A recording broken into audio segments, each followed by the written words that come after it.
Disclaimer, the comments made in this video are intended for entertainment purposes only and are not intended to offend anyone. Welcome back. Today we're diving into the wild world of activist logic, where definitions disappear, biology is offensive, and glitter doubles as a weapon. Grab your popcorn because this lineup is less debate and more stand-up comedy, whether they mean it or not. Nothing screams love wins like shoving your hand over someone else's camera, because nothing says tolerance like blocking the lens.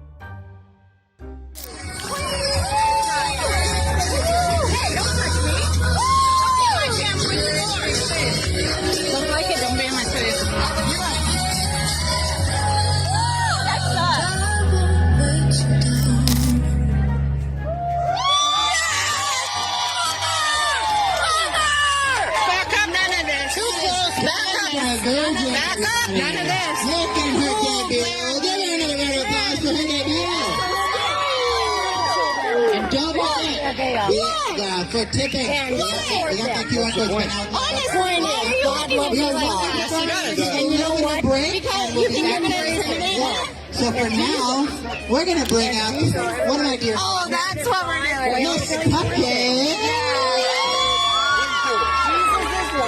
And Jesus breathes in love in the air. Everybody is love. Everybody is everybody. Yeah.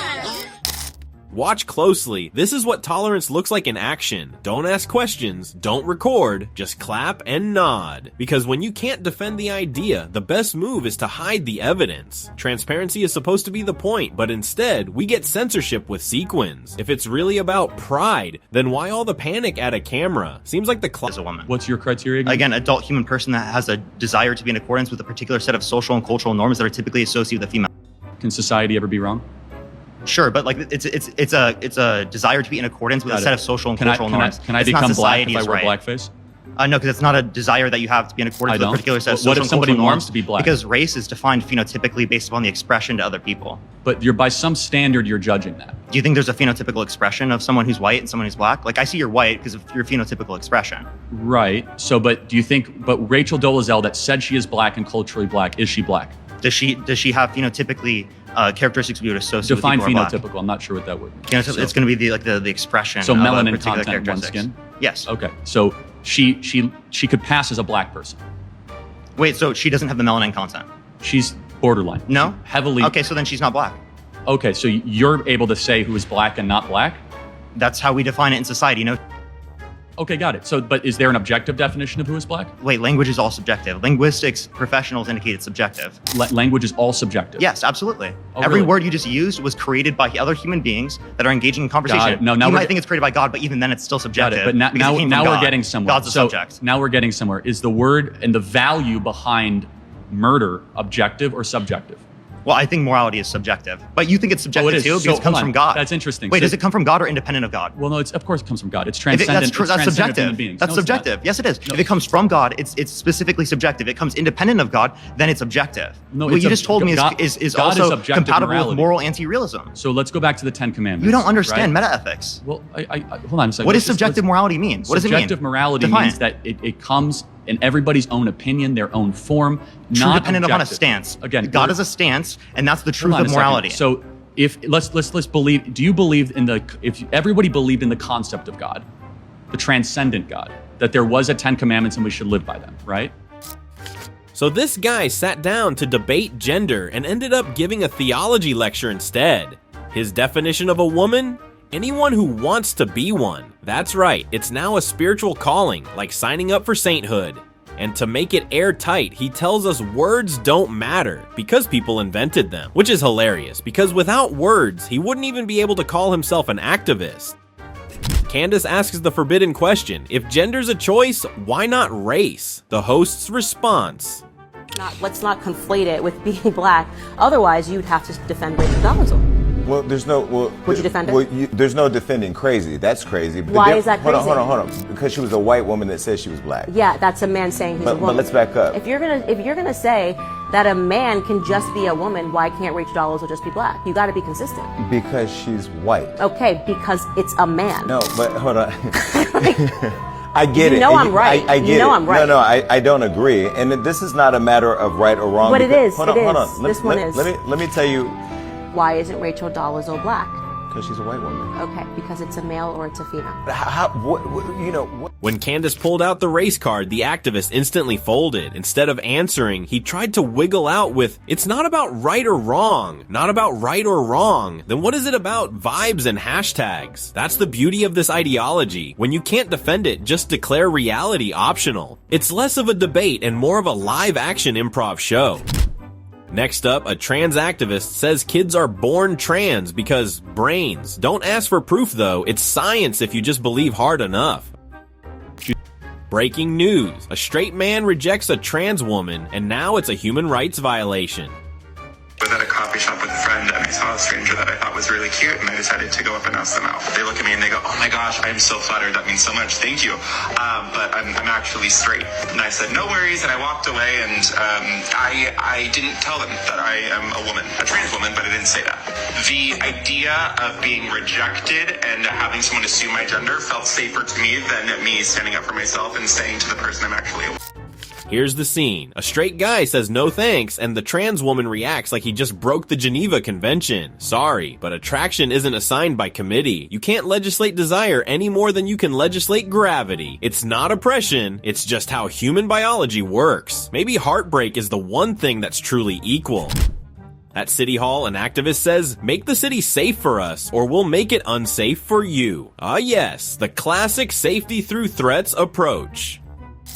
I need the city to protect me because the federal government won't. And if you think you're afraid of Trump, you should see how afraid of Trump I am. Can you wrap up, please? Yes, I can. If you say that you're afraid of Trump and that's why you don't want the city to be a safe space for trans people, you better prepare for trans people to make this a very unsafe space. Here we have the ultimate logic loop. I'm scared, so I'll scare you. The activist compares Trump to a personal nightmare and then warns the city of trouble if they don't comply. Apparently, the path to peace now runs through intimidation. It's less civil rights and more mafia cosplay, and people wonder why nobody buys the "we're the victims" routine anymore. Next up, the bathroom debate, because apparently the safest place for women is wherever activists aren't writing the rule. Wouldn't you think that it would jeopardize my safety though, walking into But wouldn't it restroom? jeopardize my safety if men identifying as women come into the bathroom and rape women under the guise of transgender? But people bingo. who are not Exactly. transgenders. There's How- people who manipulate and they take what you've gone through and struggled through your life and they take that to their advantage and they say, "Oh, I'm gonna put a dress on and go in the bathroom and pretend I'm trans," and they haven't actually struggled with gender dysphoria and gone through the problems, and they're taking advantage of the situation, and that's the women that I'm trying to protect. There was a 14-year-old who was raped in a bathroom at her high school, and her dad went by Let's use essay. But yes. to even further bolster her point too, like I've seen a number of articles where like men will get convicted of crimes and then they will identify as women right before they go to trial, and then they will get sent to women's prisons and they will rape the women that are there at the prison. And impregnate them. And impregnate them. So one woman innocently asked how a man wanting to be a woman affects her safety and instantly gets schooled. The answer is simple, because some men use it as a cover to prey on women. But that woman treats that reality like it's just paranoia. Only in activist logic do bathrooms double as political battlegrounds. When protecting women is seen as offensive, you know the priorities are upside down. Now watch a woman say, puberty blockers are totally reversible. Yeah, like chopping off your brakes is reversible. You know, puberty blockers are completely reversible. Right? How are they reversible? They suppress it temporarily, and then if you go off them, it doesn't affect anything. Yeah, sure. If a kid Continue went on puberty blockers for, let's say, 3 months and came off, puberty would resume and there wouldn't be too much harm done. But in practice, what happens when these kids go to gender clinics, and we know this from gender clinic statistics themselves, it's pretty much 100% of these kids stay on them, they progress to the cross hormones, they're being sterilized, they're being harmed for life. And if we just left them alone, they would grow out of this. We know this from all the academic studies that were done before they started drugging kids. One, it's not drugging kids, but two... What are they? These are drugs. These are chemical castration drugs. It's a prostate cancer drug. It's a drug for endometriosis, for uterine fibroids. It's a drug that's never been approved for these purposes. These are actually gonadotropin-releasing hormone analogs, if you want to get into the specifics of it. And it stops the pituitary gland from releasing a couple hormones, which in turn trigger testosterone in boys or estrogen in girls. So without that, they don't go through puberty. We're experimenting on children, harming them for life. And you think this is okay? You think that just everybody grows out of it? So if you look at all the academic studies into gender dysphoria, do you want me to answer your question or not? Can I just say that, not everybody is fully certain that they want to go through a full transition. And that journey is different for everybody. And so a lot of times puberty blockers gives them that little bit of extra time to figure themselves out. And then later, if they decide to continue, then they can go on and be happier. Like, not everybody grows out of, that gender dysphoria, that need to be themselves. And so by saying that it is applicable for everybody in that it's harmful to everybody, that's not true. Well, of course it's harmful to everyone. No, Stopping it's the development not. of a child is harmful. No. Sterilizing children is harmful. Okay. All right. Raping children is harmful too, and we don't seem to have an issue. This is the level of intelligence. Didn't want to hear the answer. Apparently hormones in a prescription bottle stop being drugs once you rename them. Genius. Big Pharma should try this rebrand with opioids. The funniest part is pretending biology takes polite requests. Puberty doesn't negotiate. But sure, let's just redefine chemicals until they sound like snacks. Now we have Jerry Seinfeld, who is not interested in turning comedy into a census report. I have noticed that most of the guests are mostly white males of 22 episodes. Yeah, that you've let's had. get into that. No, but you take a look over here, Peter. What do you see? A lot of whiteys. What's going on here? Oh, this really pisses me off. But go ahead. Really pisses me off. People think it's the census or something. I mean, this has got to represent the actual pie chart of America. Who cares? It's just funny. Funny is the world that I live in. You're funny, I'm interested. You're not funny, I'm not interested. Okay. And I have no interest in gender or race or anything like that, but everyone else is kind of with their little calculating, is this the exact right mix? I think that's, to me, it's anti-comedy. When asked why his guests are mostly white men, he fires back with a joke about the sea of whiteys in the crowd. Then he cuts straight to the point, saying the only qualification that matters is being funny. For him, race quotas are not progress. They are the opposite of comedy, and the audience cannot stop laughing. Next up, Bill Maher is reminding his own team that losing with moral superiority is still losing. What good is liberalism if you don't win elections? Last week, Massachusetts Congressman Seth Moulton said, "I have 2 little girls. I don't want them getting run over on a playing field by a formerly male athlete. But as a Democrat, I'm supposed to be afraid to say that." Yes, there's the problem in a nutshell. Because Congressman Moulton sounds reasonable to me, but his campaign manager immediately resigned in protest. Let me make this as plain as I can to the smart people. The campaign manager who resigned, yeah, let that person go. Marginalize that guy.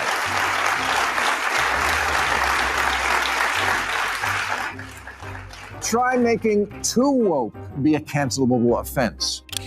He points out that Democrats keep tripping over their own purity tests, this time with a campaign manager storming off over a comment about transgender athletes. Maher shrugs it off and says the real problem is letting the too woke crowd steer the bus. According to him, if anything deserves to be canceled, it is the obsession with being performatively woke.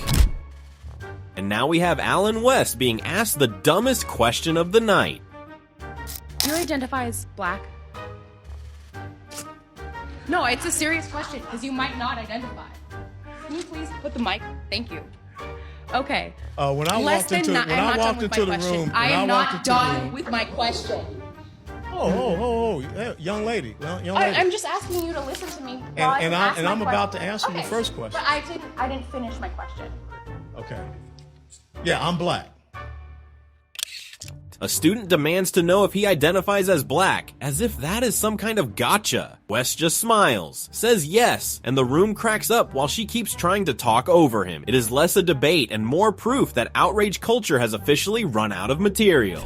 And now Konstantin Kiesin steps into the Oxford Union and takes woke culture head on. I am so tired of talking about woke culture. No, free speech is not some right-wing reframing of whatever. It's the foundation of Western civilization. Upon this civilization is built. I don't have to make the point that has been made by far better people that the only way to deal with the problem of racism is to treat people on the content of their character and nothing else. And the fact that woke culture seeks to overturn that is a new form of racism that we must all oppose. I am not going to talk to those of you who already agree with me, which I imagine is most of you. I want to talk to those of you who are woke and who are open to rational argument. A small minority, I accept. Because one of the tenets of wokeness is, of course, that your feelings matter more than the truth. But I believe in you. I believe there are those of you here who are woke, who are open to rational argument, so let me make one. He defends free speech as the foundation of Western civilization, calls out identity politics as a new form of racism, and challenges the woke belief that feelings matter more than truth. This isn't a rant, it's a reality check, and Kiesin delivers it with the clarity that woke ideology can't withstand. Next up, Konstantin Kiesin compares free speech in Russia to free speech in Britain, and somehow Britain comes out looking worse.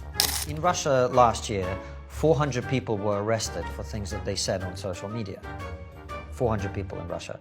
Obviously, this country is very different. How many people do you think were arrested in Britain for things they said on social media last year? Go on. Take a guess. I have no idea. 3,300. Really? Arrested for what they'd said on social media? Yeah. Really? What sort of things get you Well, arrested? one example I give in my show is there was a young woman from Liverpool called Chelsea Russell. Her friend was killed in a car crash, a 19-year-old woman. And she posted the lyrics of his favorite song on her Instagram, the lyrics. And there was a rap song, so the lyrics contained several instances of the N-word. Okay? She was arrested, prosecuted, found guilty, given 500 hours of community service and a fine, tagged, and for a year she was under 8 p.m. to 8 a.m. curfew. My goodness. In Britain. In Britain. In 2018. He points out Russia arrested 400 people over posts, while Britain managed 3,300, including a woman punished for quoting rap lyrics online, community service, a fine, an ankle tag, and even a curfew, all for Instagram. The example leaves John Anderson staring like he just learned censorship now comes with paperwork. Next up, former Singapore Prime Minister Lee Hsien Loong just gave woke culture a reality check. In the West, they got a movement called wokeness, where you are super sensitive about other people's issues and you become hypersensitive when other people somehow or other say things or mention things or refer to you without the respect which you or your super subgroup feel you are entitled to. It leads to very extreme attitudes and social norms, particularly in some academic institutions, universities. You talk about safe spaces, you talk about appropriate pronouns, you talk about how I'm about to say something which may be offensive to you. If you don't want to hear it, perhaps you'd like to leave now. And life becomes very burdensome. And I don't think we want to go in that direction. It does not make us a more resilient, cohesive society with a strong sense of solidarity. We must be more robust.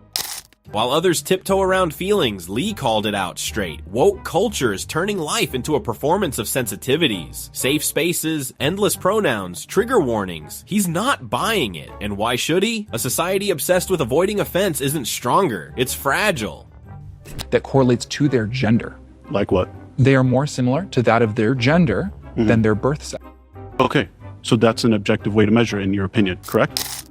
According to this activist, kids can be born trans, and the proof is simply that they say so. Yes, because 5-year-olds are famously reliable on big life decisions. Just ask the ones who eat glue. When challenged on objectivity, he brought up different brains. Sure, and Santa Claus has a different sleigh. At this point, neuroscience has been replaced with pure make-believe. Breaking news. A straight man rejects a trans woman, and now it's a human rights violation. I was at a coffee shop with a friend and I saw a stranger that I thought was really cute and I decided to go up and ask them out. They look at me and they go, oh my gosh, I am so flattered. That means so much. Thank you. But I'm actually straight. And I said, no worries. And I walked away and I didn't tell them that I am a woman, a trans woman, but I didn't say that. The idea of being rejected and having someone assume my gender felt safer to me than me standing up for myself and saying to the person I'm actually a woman.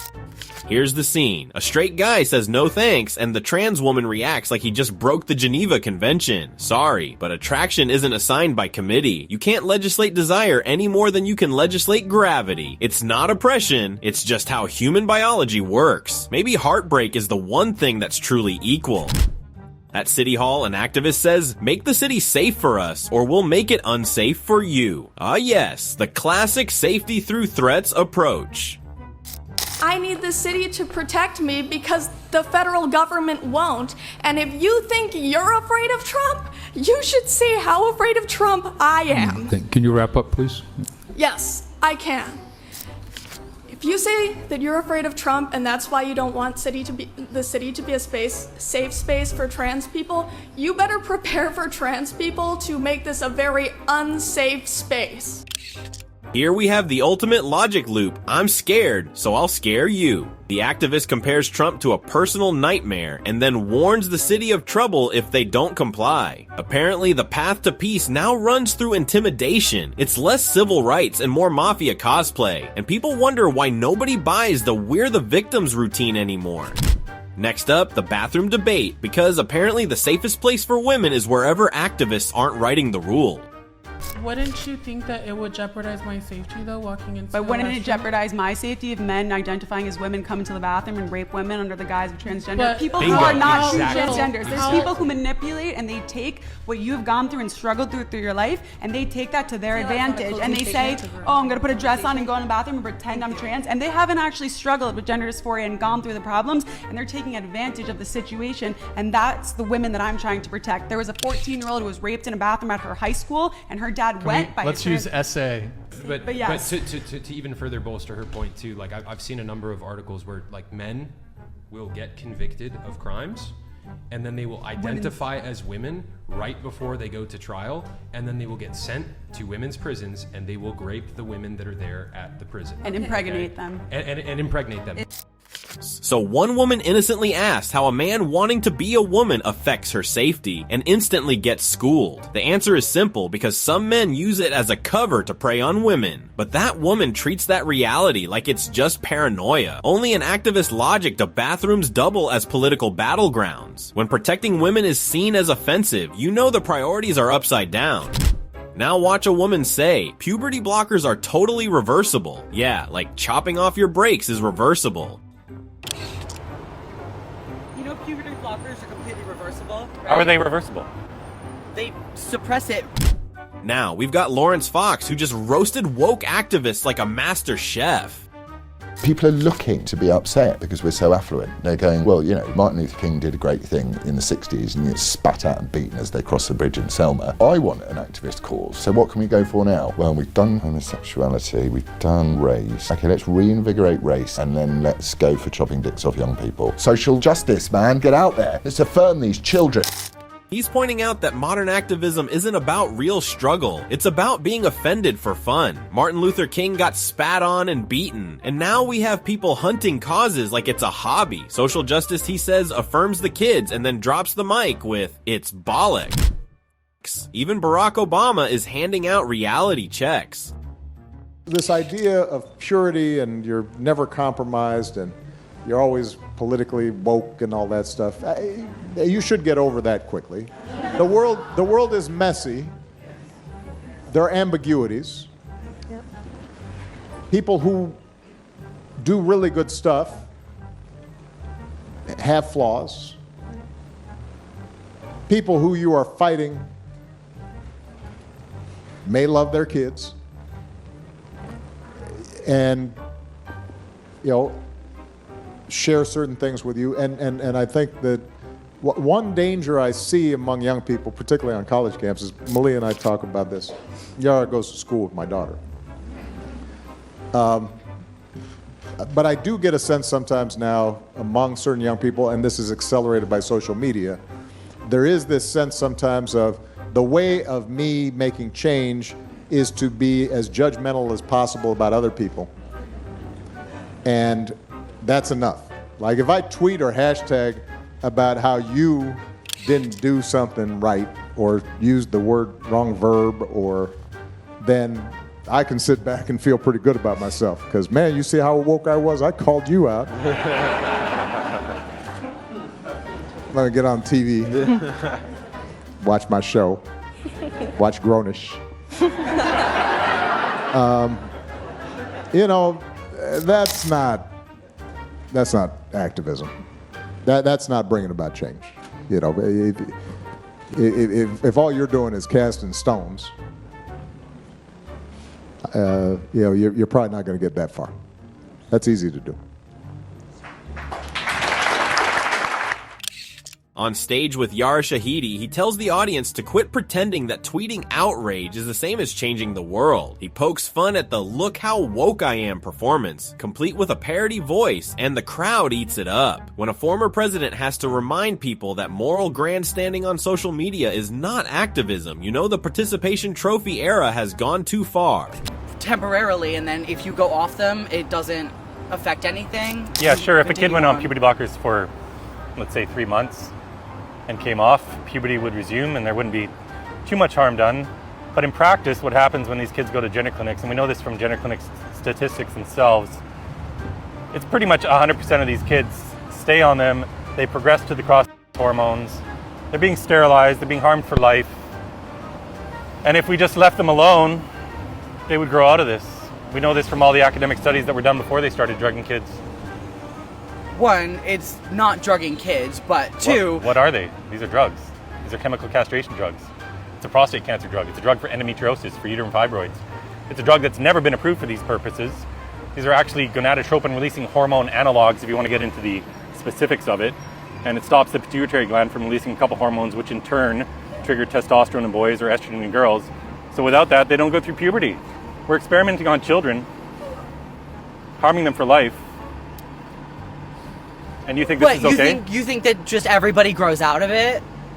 So if you look at all the academic studies into gender dysphoria, do you want me to answer your question or not? Can I just say that, you know, not everybody is fully certain that they want to go through a full transition. And that journey is different for everybody. And so a lot of times puberty blockers gives them that little bit of extra time to figure themselves out. And then later, if they decide to continue, then they can go on and be happier. Like, not everybody grows out of, you know, that gender dysphoria, that need to be themselves. And so by saying that it is applicable for everybody, in that you know, it's harmful to everybody, that's not true. Well, of course it's harmful to everyone. No, Stopping it's the development not. of a child is harmful. No, sterilizing children is harmful. Okay. All right. Raping children is harmful too, and we don't seem to have an issue. This is the level of intelligence. Didn't want to hear the answer.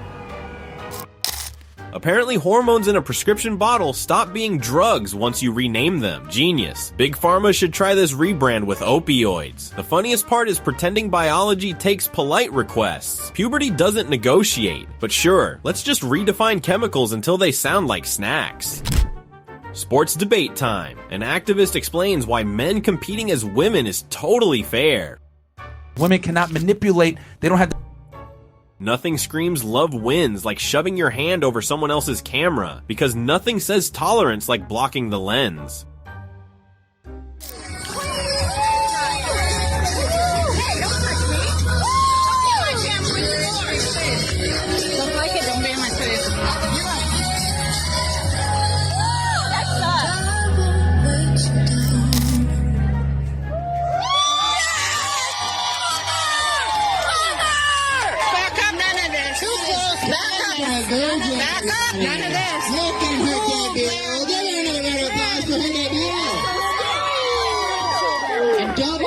Yeah, for tipping. And you know what? Because you think you're going to intimidate. So for now, we're going to bring out one of my dear. Oh, that's what we're doing. Miss Cupcake. And Jesus breathes it love in the air. Everybody is love. Everybody is everybody. Yeah. Watch closely. This is what tolerance looks like in action. Don't ask questions, don't record, just clap and nod. Because when you can't defend the idea, the best move is to hide the evidence. Transparency is supposed to be the point, but instead, we get censorship with sequins. If it's really about pride, then why all the panic at a camera? Seems like the closet just got a glittery rebrand. Here we have an activist who thinks woman is whatever you declare in the moment, like ordering from a Starbucks menu. Today I'm a double shot, no foam woman. Trans women are not women.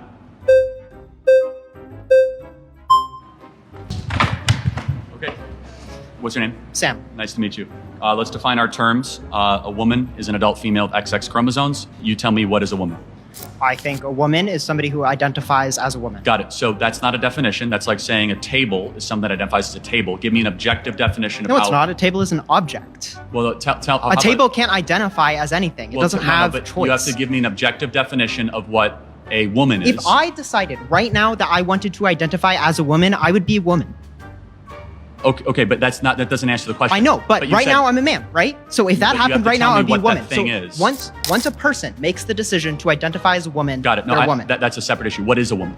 That's the definition. No, I know, but you have to tell me what. A person who identifies themselves as a woman. But you have how do you know that they are that thing? How do I don't need to know what they are. I can ask them if I want to know. But there needs to be. You need to tell me what that thing is, though. Somebody who. Okay, sorry, we're not getting anywhere. We're not getting anywhere. Well, no, it's important because it's like saying a giraffe is a thing that looks like a giraffe, or a coyote is a thing that looks like a coyote. It's called circular reasoning. You have to give me a actual definition. I don't have to. I did give you a definition. No. You said that a woman is something that thinks they're a woman. So apparently being a woman is now just a vibe. You declare it and presto, instant womanhood. Forget chromosomes, forget biology. All you need is a strong imagination and maybe a TikTok account. When asked for a definition, the activist actually asked, what is definition? That's not philosophy, that's just stalling. Next thing you know, they'll be asking, what is question? Apparently being a woman isn't about biology anymore. It's about being a better person. Let's hear her logic. That doesn't give me a definition. That's simply... What would you consider a definition then? An adult female with XX chromosomes. No. I mean, like, what makes that a definition? I don't necessarily think that you can define a woman just by her chromosomes. Women are so much more than that. They come in a variety of shapes, sizes, colors. And I don't necessarily think that you can count out somebody who's trans just because they don't have a certain set of chromosomes. There are also people who are born... I'm drawing a blank. Okay. Intersex? Yes. So XXY or YYX? Or just, or like sure. X0 with nothing. So natural mutations upon the binary, essentially, right? Yes. So, but they don't have both sex organs that both operate, right? Yeah, but that also I don't think necessarily works, right? Because if it's X, one just is more X, dominant and than there's the other. So you're either more male or more female, right? So you might have both a penis and a vagina, but there's never been a case of someone who can impregnate themselves. Okay. I also don't necessarily think that works for this situation, but I also want to say that one of my best friends is trans, and I would say that she's more of a woman than I am. I think that women define themselves by multiple things, not just their sex organs. If somebody asked me who I was as a woman, I would not say I have a vagina. Totally fair. So I would. No, I think you said something smart. So you said that person is more of a woman than you are. Therefore, you're grading off a definition of something accomplishes womanhood. What is that? I think it's, well, that's the thing too. And I do think that gets a little complicated, right? Because there are social norms for a gender, but I do think we try to break that, right? No, for sure. But this time, John Cleese flips the whole woke fight into a punchline. Told that the woke movement is strong in Australia. That very much surprises me, because the basic idea of woke is let's be nice to people. And that's not a new idea. There was a guy called Jesus Christ who had that idea. That's true, but they definitely cancelled him. Good joke, Charlie. I see on Twitter you engage in that debate a lot about cancel culture and the way it can stifle comedy. But the audience will decide at the end of the day. Anyone can say what they want, but if it's funny, it's funny. But people have different senses of humor. There's no question about that. I am offended all the time by most of the things I read in the newspaper and a lot in the media, but I'm not trying to stop any of it because I believe in that Voltaire thing, whereas I defend your right to express your opinion, even if I totally disagree with it. What I found with most of the woke people won't debate or discuss their ideas, because if they do, they might give some validity to the idea that the other side has a few interesting things to say. And that, I think, is quite totalitarian. He shrugs that being woke is basically just be nice, then laughs when the host reminds him even Jesus got canceled. The chat drifts into comedy and free speech, with Cleese holding firm that jokes live or die on audience taste, not outrage patrols. Now John Cleese plays host from a velvet armchair, tossing Caitlyn Jenner the big woke question. I want to know what you really feel about woke. I hate it. I am so against it. You have to realize, and being in the trans community, you think, oh my gosh, you must be.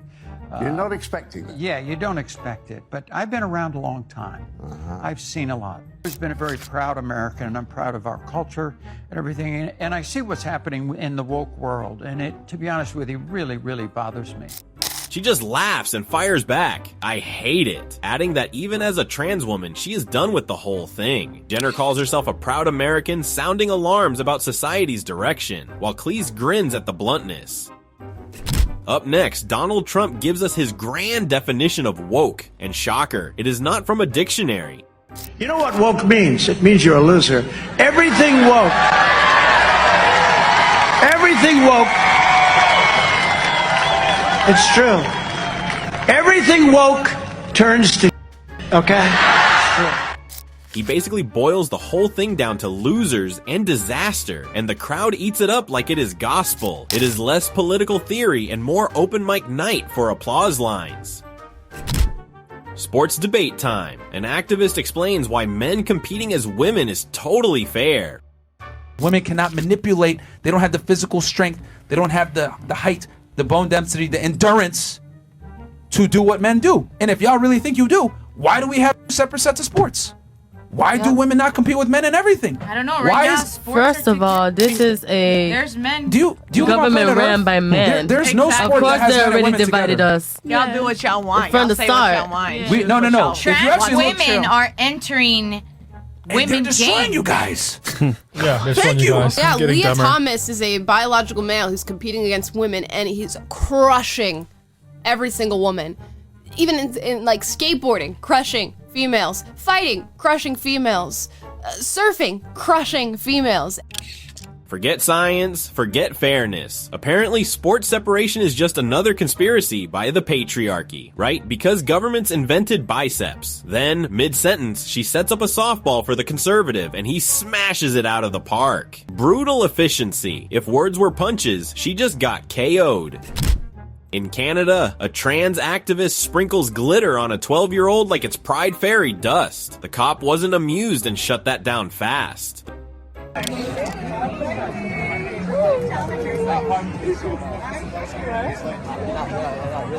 You like glitter?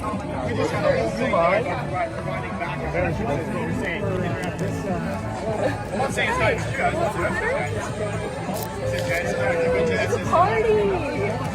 Yes!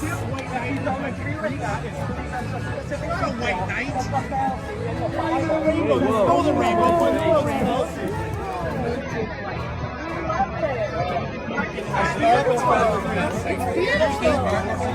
Can't do that. That's an assault. I'm not touching It's an assault. You're pouring something over their head, whether it's that or whether it's water. It is assault. I'm just telling you, if you do it again, I will have to intervene and you will be escorted out. It's the same as if you drop something on their head. Okay, I'm just telling you, I'm warning. This is your first warning. You're not getting another one? Well, they're all Okay? gone anyway. Okay, that's good. And I didn't assault And I don't want to have to arrest anybody. Yeah, of course, because I didn't do anything I don't wrong. want to. So. Okay? I'm just giving you that Everyone warning. was filmed, and I've not done anything wrong. So, So, you've been warned. Cool. Next time. Thank you, sir. Thank you, sir. Thank you. The 12-year-old was standing there calmly, showing more maturity than most adults in the room, while the activist melted down like a toddler denied candy. She had the glitter, but he had the patience. One looked like a child, the other actually was one. And guess who handled it better? Honestly, she just downgraded her own cause to preschool level. Next up, Senator Josh Hawley serving a lecture on woke double standard. So you think it's fine to say to religious people that they are prohibited from gathering outside, wearing a mask, socially distanced? They can't do it. But if you want to come and protest, defund the police, if you want to support that, that's fine. You can gather en masse, person to person, close up, thousands of people. That's okay. That discrimination's okay. That's your position? Senator, that is not my position. It was your position. It's what you argued. I did not write these orders. What I said. You defended it in court. And you just articulated to me what I take to be your position. Why were the restrictions that you defended struck down as discriminatory? Why were they? You know the facts. You're a good lawyer. Why'd you lose? Senator. Oh, come on, Judge. Don't make me do this. Do you want me to go through it for you? You lost because Mayor Bowser was going to mass protests herself personally with thousands of people. At the same time she was doing that, she was prohibiting churches, religious people, from gathering socially distanced outside wearing masks.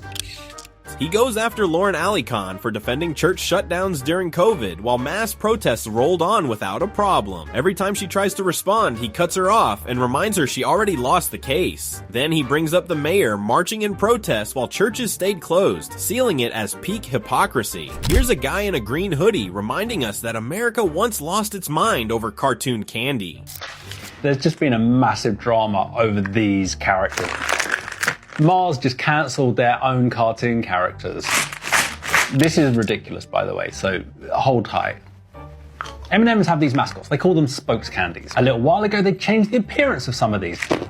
Brown M&M went from high heels to less high heels. Green M&M started wearing sneakers. Meanwhile, orange M&M had an anxiety attack. I mean, this is relatable. So what? Big deal, eh? Until Tucker Carlson on Fox News got wind of the story, then this happened. Brown M&M has, quote, transitioned from high stilettos to lower block heels. Also less sexy. That's the goal. When you're totally turned off, we've achieved equity. He was angry that the fictional characters on M&M packs were less sexy. I'm not going to kink shame anyone. If anyone gets turned on by anthropomorphized images of candy, that is totally your thing. That is fine. You do you, I'll do me. That's cool. It caused such an uproar that Mars then said they were going to cancel the spokes candies. We've decided to take an infinite pause from the spokes candies. Why? I mean, why? It's just some dude who's mildly offended by some cartoon characters, like, that are totally inoffensive, by the way. Whether we should use cartoon characters to sell food is another matter entirely, but all the time we are, I think the height of the heels on there is pretty irrelevant. Mars should have stood proud. However, there's a twist to this story. Fast forward and we find that Mars never actually did cancel the candies. They played us. Orange has now released a Spotify playlist for calming your anxiety, and Yellow is now working with Snickers, which I think shows that M&Ms do have a better sense of humor than Tucker Carlson. He runs through Tucker Carlson's meltdown about less sexy M&Ms, the fake news that Mars had canceled the spokes candies, and the big reveal that it was just a marketing stunt. In the end, the only thing that got exposed was how ridiculous outrage media can look when they take candy commercials seriously. You said that specific friend is more of a woman than you are. Why? I think she's a better person than me. I think she so lives women are life. better people? She's a better woman than I am. I'm not saying women are better people. But what makes a woman a woman? Because you said she's more of a woman than you are. So I want to know what that definition is.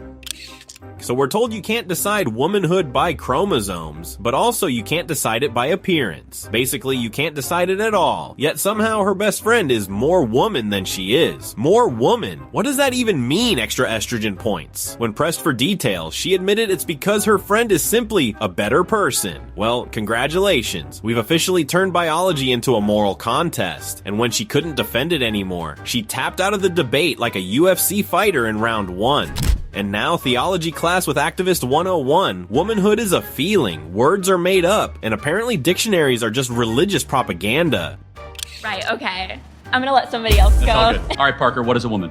A woman is an adult human person that has a desire to be in accordance with a particular set of social and cultural norms that are typically associated with a female.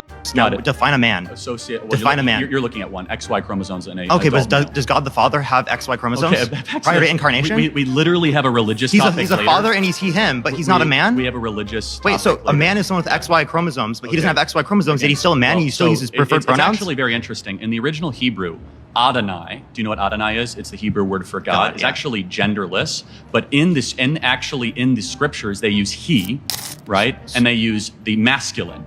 Jesus Christ came to earth as a man, not as a woman, not as genderqueer. But let's go back to the... But God the Father's a man, right? Because all fathers are men. Well, first of all, there's a trinity. So God the Father is neither man nor woman. He is omniscient, omnipotent. He is all being on top. So why do you use he? Well, I did not. The scriptures do. You could use woman. You could say her. You could use him, but the way that the language is structured, again, it is so, God the Father is so above gender, it is so above any of our understanding. Then why use him? Glory and understanding. Again, because you have to make a choice, either he or him or her in the original scriptures. Let's go back to, I'm happy some to get into fathers that, aren't men and boys? So some fathers are not men and boys, not men or boys. I'm sorry. Some fathers are not male. No, of course they are. I'm not. Wait, so God the Father's a male? Hold on, God the Father. So where do we get God the Father from? What Greek word? From your scripture. Well, from Abba, right, which is a very close personal term. You're not answering my questions, and you're bringing up random language that doesn't matter. Well, it actually does. No, okay? it doesn't. But let me get down to the root of it, because he's not a man. You know he's not a man under your worldview. Yet you still use his preferred pronouns. You still call him a man. Christ is a man. man. You don't do that with trans people because you're transphobic. That's why. Okay, got it. But Christ is a man. I'm happy to get into the sexuality and Before gender incarnation, he's not. of the Trinity. Okay. Before incarnation, there's no penis. There's no XY chromosomes. There's no small gametes. Hold on a second. Let's think about it. If that's correct, how is it then Jacob saw the face of God? Okay, so if there's hold on. If there was not before the incarnation, how did Jacob see the face of God? How did Jacob wrestle with God? Characters can have faces without biology. How did Jacob wrestle with God? So okay, do you think that he has a body? Well, or was that a figurative notion of wrestle? That's a mystery of the scriptures. I'm not here. Well, it is. I'm not here to debate theology. Can we go back to what we're talking about? Does he actually have biology? You keep trying to pivot because you know this debunks you. Well, what biology does your God have? Well, the one of Christ our Lord. No, I meant before incarnation. Well, to be honest, I don't quite know, and I don't think the scriptures. So you don't know what a man is? Well, you can't define what a man is? It's a little opaque. Again, you're looking at a man. But your video, the largest video on TikTok is, what is a woman, 20 million views, but you don't know what a man is under your own worldview? I said you're looking at a man, right? Wait, but God the Father doesn't meet that criteria. Am I looking at a man? Yes, you are. Okay, good. Just making sure. A man that's beating you in a debate right now. Okay, that's fine. So let me ask you a question, though. So do you think that anybody can become a woman? I think that anyone who meets my criteria. Closing things out, we land on the internet's favorite pastime, canceling dinner plans. Can someone please explain to me why Kristen Bell is getting canceled for this dinner? This is the problem with woke culture when it's not done right. People are calling them out because there's no diversity in the photo. As far as I know, it's a friends gathering. As a woman of color, as a Latina, sometimes I have a big hangout with all my Latina girlfriends or all my Latina friends or my family. Nobody is calling people out for just hanging out with their group of people. That's okay. If you start calling out people for doing nothing wrong, it takes away from people that are actually trying to do good work in the space of DEI. Kristen Bell takes heat for a group photo, and suddenly, the seating chart is treated like a social justice issue. One woman rolls her eyes at the outrage, pointing out that not every meal needs to pass a diversity audit, because if we are fact-checking potlucks for representation, maybe the movement lost the plot, and there you have it, another highlight reel of woke culture canceling itself into oblivion. Celebs, politicians, comedians, nobody's safe when the outrage machine gets rolling. Smash that subscribe button, tell me which moment had you laughing or cringing the hardest, and stay tuned.